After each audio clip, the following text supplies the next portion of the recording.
gay swimming anime, free Iwatobi Swim Club, whatever you want to call it, was one of the first animes that I've watched that had to deal with a little bit of sports and slice of life sort of anime. Although in the past I did watch romantic slice of life animes like Tonori no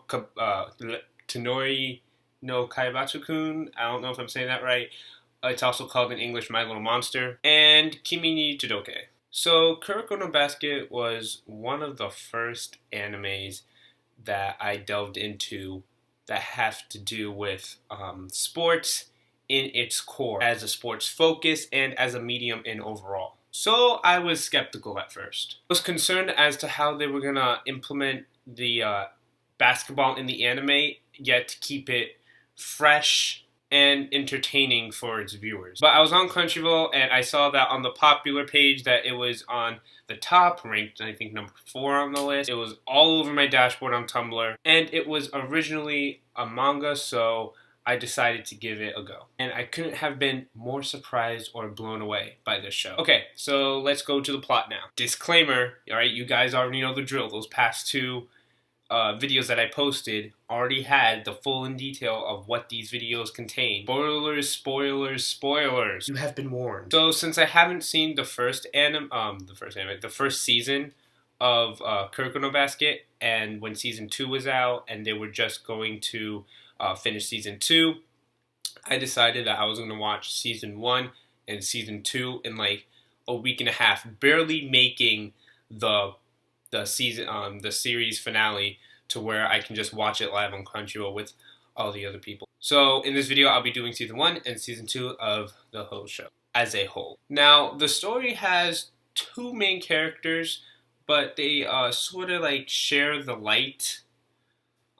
spotlight on each other, but it sort of leans more to one. So you have Kuroko, one of the main characters, I like to say, who is this light blue-haired kid and a little bit socially awkward, in my opinion, who joins his high school's basketball club or team. The thing about him, though, in these first 2 episodes is that you get some backstory as to what he was and what he used to do in his old basketball club in middle school. So Kuroko was once a part of this elite middle school basketball team with over 100 members and 3 consecutive championship wins. So 5 players stood out amongst all the others, and they exceeded all the other basketball players in their time. So they were known as the Generation of Miracles. Now, the Generation of Miracles had this 6th phantom member, they call it, which turns out to be Kuroko. So Kuroko, when he plays basketball, he has this very unique characteristic and talent which keeps the anime fresh and entertaining, which was exactly what I was looking for. So Kuroko has this low presence among people, as in people don't notice him when he's around, which is exactly what he does, and he uses and implements it when he plays basketball. Since people didn't notice him when he was playing basketball, he calls this method misdirection or technique. So this is basically how it goes. Kuroko would use his low presence to misdirect the ball somewhere else. So whether one team had the ball and they were going to pass it to a teammate, Kuroko would intercept it and sort of tap the ball, or without really physically touching it, misdirect the ball to somewhere else. And he would even use it in his own team when someone else would pass the ball, thinking that the other team knows where the ball is going. Kuroko will pass it to someone else, leaving them off guard, confused, and therefore Kuroko's team making the point. So basically that was Kuroko's trump card, which why he was a part of the Generation of Miracles. And even when teams figured it out and it wasn't being applied as much anymore, the misdirection, people were starting to figure it out, Kuroko got a lot of good upgrades to one where he could actually shoot a basket, which he doesn't even do towards, he starts doing towards like the end of season 2. And it was like, finally, you could finally shoot some balls. So after middle school, the Generation of Miracles all went to different high schools, which is where we get the meat and the core of this story. Tournaments are held amongst the country with all different kinds of high schools participating. So that means Kuroko is going to have to face the five other members of the Generation of Miracles throughout different high schools that they are in, which is the overall generalization of this anime's plot. Now there are a lot of characters that they gave nice structured character development and a lot of depth, with which I love. So I won't be going through every single one of the characters because this video would just be way too long. I'm just gonna have to push them aside, sadly, and just focus on the main characters who are displayed in this show. It was a surprise to me just because how large the characters roster is in this show, because they're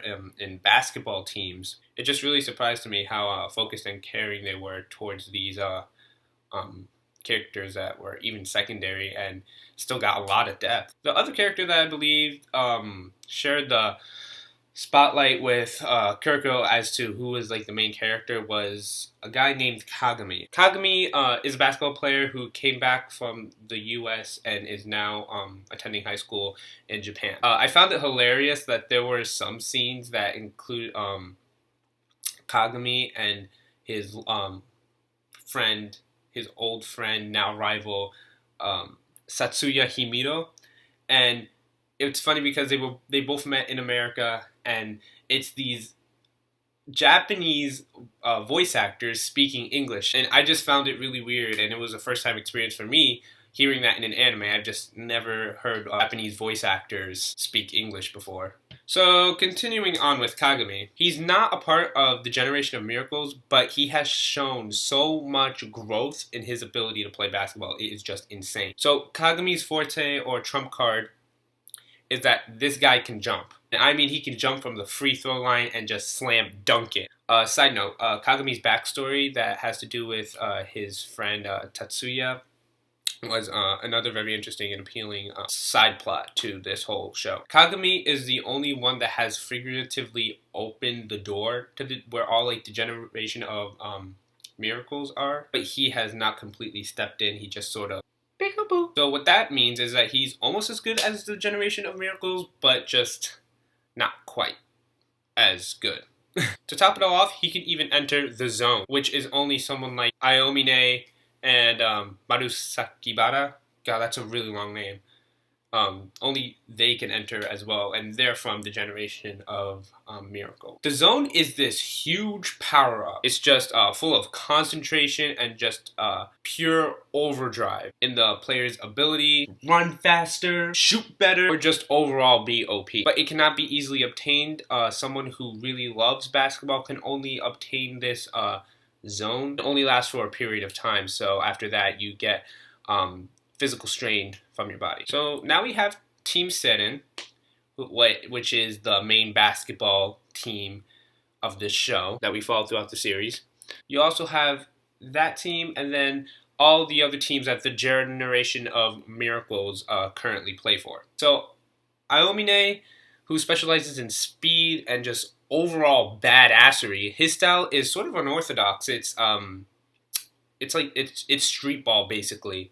He is my favorite character of this whole show. So the relationship between this love triangle with Aomine and Kuroko and Kagami was entertaining as well. But seriously, the fact that Aomine was Kuroko's light before in middle school was also interesting. And when I say light, I mean this metaphor used throughout the anime, that Kuroko is not strong unless he has another player backing him up, basically, or Kuroko backing them up, basically. So basically Kuroko is a shadow and uses that for the success of someone else. So in middle school it used to be Aomine, but ever since he awakened, which just means that he reached his full power, he's all like, whatever, I don't need your help. And Kuroko is just like, okay. So Aomine left him, and Kuroko sort of just gave up on him, and he found Kagami, which just overall brings out the tension between all these three characters, between Aomine and Kuroko, and Aomine and Kagami, which both of them, Kagami and Aomine, had some really badass like head-to-head 1v1 matches. And they were like each entering the zone, and they were just trying to annihilate one another. Yeah. So it seems like the antagonists of the show, all up until now, is the Generation of Miracles themselves. It seems like they all act like douches until their asses are wiped out by Saturn. Just a little downside to this anime that, in my opinion, it wasn't that bad. It was just the extensive matches throughout multiple episodes. The same match throughout multiple episodes. I know it's a basketball game, and in real life, it does take a while, but I just didn't know coming in that it would take, like, I think it was almost like 4 episodes for just one basketball match, I think, to be over with. It's not bad. I was just caught off guard and didn't like it at first, but obviously I'm going to like it, and just not knowing before this anime just caught me off guard a little bit. So now, music and animation-wise in this anime. Now this music in the anime, the opening, and even the endings was so good and was so catchy. All the openings were so addicting to just listen to that it got me so pumped that I wanted to play basketball. I started even playing basketball. Especially opening 1 of the first season and the opening 1 in the second season were just probably my favorite ones. And it's going to be playing like right now about this time. So links to those songs down in the description. The animation in the show just blown me away, like 10 out of like 10. I was dumbfounded. If I could provide some clips, I'm going to put clips. Maybe if I could do GIFs over this video, that'd be really cool. It was just so amazing, and it was just so fluid in the way that they were moving and playing basketball, and it was just to the T. It was just a huge shock. And they even implemented some 3D animation. You could see, like, in the first opening, you have like the ball spinning on like right above the court. You have like the backboard. It's nice to see that an anime does that, implement some 3D animation.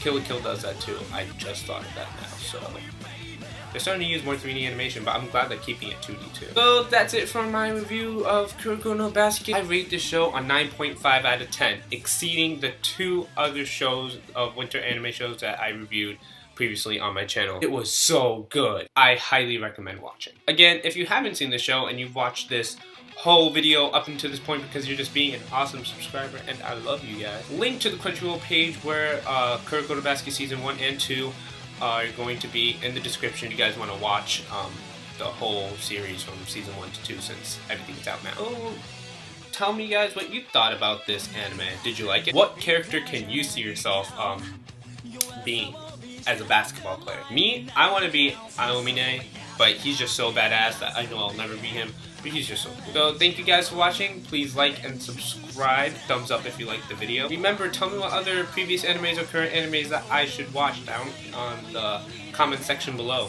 If so, I'll see if I can do. So Saturday will be the first airing of shows that the spring anime will take part of. So now it's just going to be up-to-date anime episodes as I review them to you guys. Being first up this Saturday is Haikyuu, which is like a Kuroko no Basket, considering it was made by IG, and hopefully it's like Kuroko no Basket but with volleyball, so I'm excited to watch it. I'm not a really big volleyball player. I sucked spiking balls, maybe because I was short, but now I'm really tall. I'm like 5'11". So until later, bye.